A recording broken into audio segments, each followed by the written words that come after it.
Hi, മോട്ടോയിൻ കസ്റ്റംസിന്റെ ഇന്നത്തെ വീഡിയോയിൽ നിങ്ങളുടെ അടുത്ത് ഒരു ജനറൽ ആയിട്ടുള്ള കുറച്ച് കാര്യങ്ങളാണ് ഷെയർ ചെയ്യാൻ ഉദ്ദേശിക്കുന്നത്. നമ്മൾ ഒരു വണ്ടിയുടെ ഓഡിയോ സിസ്റ്റം അപ്ഗ്രേഡ് ചെയ്യുമ്പോഴോ അല്ലെങ്കിൽ പുതിയതായിട്ടൊരു സിസ്റ്റം നമ്മൾ ചെയ്യുമ്പോൾ ചെറിയ കുറച്ച് ഫണ്ടമെന്റൽ ആയിട്ടുള്ള കാര്യങ്ങൾ ശ്രദ്ധിക്കുകയാണെങ്കിൽ നമുക്ക് നല്ലൊരു ഓഡിയോ ഔട്ട്പുട്ട് അതിൽ നിന്ന് നിങ്ങൾക്ക് കിട്ടും. ഒത്തിരി കാശ് മുടക്കുന്നതിനേക്കാളും അല്ലെങ്കിൽ ഒത്തിരി സാധനങ്ങൾ അതിൻ്റെ അകത്തോട്ട് കയറ്റുന്നതിനേക്കാളും നമ്മൾ സെലക്ട് ചെയ്യുന്ന പ്രോഡക്ട്സ് നല്ലതാണെങ്കിൽ നമുക്ക് അതിന് അനുയോജ്യമായിട്ടുള്ള സ്പീക്കേഴ്സും സ്റ്റീരിയോയും ഒക്കെ യൂസ് ചെയ്യുവാണെങ്കിൽ നമുക്ക് ഒത്തിരി കാര്യങ്ങളിലോട്ട് പോവാതെ വളരെ ഒരു ബേസിക് ഓഡിയോ സിസ്റ്റം നമുക്ക് നല്ല രീതിയിൽ നമുക്ക് കേൾക്കാൻ സാധിക്കും. അപ്പം നമ്മൾ ബേസിക്കലി ആദ്യം നമ്മൾ ചിന്തിക്കുന്നത് ഏറ്റവും ഇമ്പോർട്ടൻ്റ് ആയിട്ടുള്ള ഒരു കാര്യമാണ് ഹെഡ് യൂണിറ്റ്, നമ്മുടെ സ്റ്റീരിയോ. ഹെഡ് യൂണിറ്റിനെ നമ്മൾ അങ്ങനെ ഒരു പേരിട്ട് വിളിക്കുന്നതിന്റെ മെയിൻ കാര്യം അതാണ്. അതിന്റെ ഏറ്റവും ഇമ്പോർട്ടൻ്റ് ആയിട്ടുള്ള പാർട്ട് ആ ഹെഡ് യൂണിറ്റിൽ നിന്നാണ് നമ്മുടെ താഴോട്ടുള്ള ബ്രാഞ്ചസ് നമുക്ക് സ്പീക്കറും ആംപ്ലിഫയേഴ്സും മറ്റു കാര്യങ്ങളും ഒക്കെ വരുന്നത്. അപ്പം ഹെഡ് യൂണിറ്റ് പ്രോപ്പർ അല്ലെങ്കിൽ നമ്മുടെ താഴോട്ടുള്ള എല്ലാ പ്രോഡക്ട്സും വെക്കുന്നത് അതിന് അനുസരിച്ചുള്ള ഔട്ട്പുട്ട് തരാതെ ഇരിക്കുന്ന ഒരു അവസ്ഥ വരും. അപ്പം നമ്മൾ ഹെഡ് യൂണിറ്റ് നമ്മൾ സെലക്ട് ചെയ്യുമ്പോൾ ഇന്നത്തെ ഒരു അവസ്ഥയിൽ എല്ലാവരും ആൻഡ്രോയിഡിലോട്ടും മറ്റുമൊക്കെ പോകുന്ന ഒരു കാലഘട്ടമാണ്.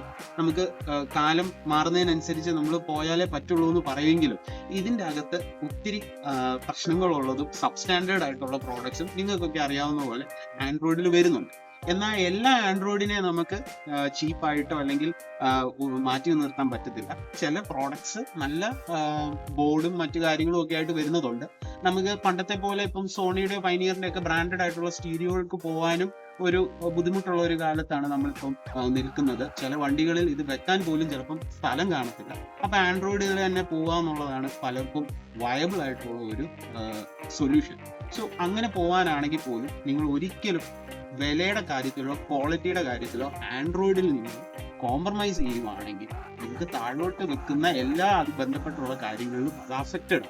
അപ്പം നമ്മൾ ഒരു ബേസിക് സ്റ്റീരിയോ നമ്മൾ വെക്കുമ്പോൾ അതിന് അനുയോജ്യമായിട്ടുള്ള അതിൻ്റെ ഔട്ട്പുട്ടിന് അനുയോജ്യമായിട്ടുള്ള ഒരു സ്പീക്കർ വെക്കാൻ നോക്കുക. എല്ലാവരും വന്നിട്ട് 100 വാട്ട്സും 90 വാട്ട്സിൻ്റെ ഒക്കെ സ്പീക്കേഴ്സ്, കമ്പോണന്റ് സ്പീക്കേഴ്സ് ഒക്കെ വലിയ വലിയ ബ്രാൻഡിന്റെ പേര് കണ്ടിട്ട് പോയി വെക്കുന്നവരാണ് കൂടുതലും നമ്മുടെ മാർക്കറ്റിൽ. അവരെ നമ്മൾ ആസ് എ ഡീലർ, ഒരു ഇൻസ്റ്റാളർ എന്നുള്ള നിലയിൽ നമ്മളൊക്കെ അവരെ എഡ്യൂക്കേറ്റ് ചെയ്യാൻ നോക്കുന്നുണ്ട്. നിങ്ങൾ അങ്ങനെ വെച്ചിട്ട് കാര്യമില്ല. ഒരു 9,000 രൂപയോ 10,000 രൂപയുടെ സ്പീക്കർ മേടിച്ചെന്ന് പറഞ്ഞിട്ട് കാര്യമില്ല. ആ വിലയ്ക്കുള്ള ഔട്ട്പുട്ട് നിങ്ങൾക്ക് മൊത്തത്തിൽ കിട്ടുന്നുണ്ടോ, ആ വില കൊടുത്തതിന് മൊത്തം ഉപയോഗം നിങ്ങൾക്ക് കിട്ടുന്നുണ്ടോ എന്നുള്ളതാണ് ചിന്തിക്കേണ്ടത്. അത് കിട്ടണമെങ്കിൽ നിങ്ങളുടെ സ്റ്റീരിയോ മാത്രം അവിടെ വർക്ക് ചെയ്താൽ പോരാ, അതിനെ പവർ ചെയ്യാൻ എക്സ്റ്റേണൽ ഒരു ആംപ്ലിഫയർ വേണ്ടി വരും. അപ്പം ഇതൊക്കെ നമ്മൾ ശ്രദ്ധിക്കുക. അപ്പം നമുക്ക് നല്ല സെൻസിറ്റീവ് ആയിട്ടുള്ള സ്പീക്കേഴ്സ് എടുക്കുക, സ്റ്റീരിയോയുടെ ഔട്ട്പുട്ടിനനുസരിച്ചുള്ള RMS റേറ്റിംഗ് ഒക്കെ ഉള്ള ഒരു സ്പീക്കർ സെലക്ട് ചെയ്യുക. അപ്പൊ ഇങ്ങനെ കുറച്ച് ഫണ്ടമെന്റൽ ആയിട്ടുള്ള കാര്യങ്ങൾ നിങ്ങൾ നോക്കുവാണെങ്കിൽ ഇനിഷ്യലി പ്രോഡക്ട്സ് ചൂസ് ചെയ്യുന്നതിൽ തന്നെ നിങ്ങൾ വിജയിച്ചു. പിന്നെ അതിന്റെ ഇൻസ്റ്റലേഷൻ പ്രോപ്പറായിട്ട് അനലൈസ് ചെയ്ത് ഒരു ഷോപ്പിൽ അല്ലെങ്കിൽ ഒരു ഇൻസ്റ്റാളർ എങ്ങനെയാണ് ആ വർക്ക് ചെയ്യുന്നത് എന്നുള്ളത് നിങ്ങൾ ആദ്യം പോയി കണ്ട് മനസ്സിലാക്കി കുറച്ച് നമ്മളും കൂടെ നോളജ് കളക്ട് ചെയ്തിട്ടേ പോകാൻ പാടുള്ളൂ കസ്റ്റമറിന്റെ സൈഡിൽ നിന്ന്. അപ്പം ആ ഇൻസ്റ്റാൾ ചെയ്യുന്ന വ്യക്തിയുടെ രീതികളൊക്കെ വെച്ചായിരിക്കും ആ ഒരു സ്പീക്കറിന്റെ ഔട്ട്പുട്ട് നിങ്ങൾക്ക് കിട്ടുന്നത്. അപ്പം വിലയിലല്ല കാര്യം, എത്ര വില കുറഞ്ഞ സ്പീക്കർ ആണെങ്കിലും അത് ഇൻസ്റ്റാൾ ചെയ്യുമ്പോൾ അതിന്റെ മാക്സിമം ഔട്ട്പുട്ട് കിട്ടുന്ന രീതിയിൽ നമ്മൾ ഇൻസ്റ്റാൾ ചെയ്യാൻ നമ്മൾ ശ്രദ്ധിക്കുക. ഇത്രയുള്ള കുറച്ച് ഫണ്ടമെന്റൽ ആയിട്ടുള്ള കാര്യങ്ങൾ നമ്മൾ നോക്കുക എന്നുള്ളതാണ് ഇനീഷ്യലി.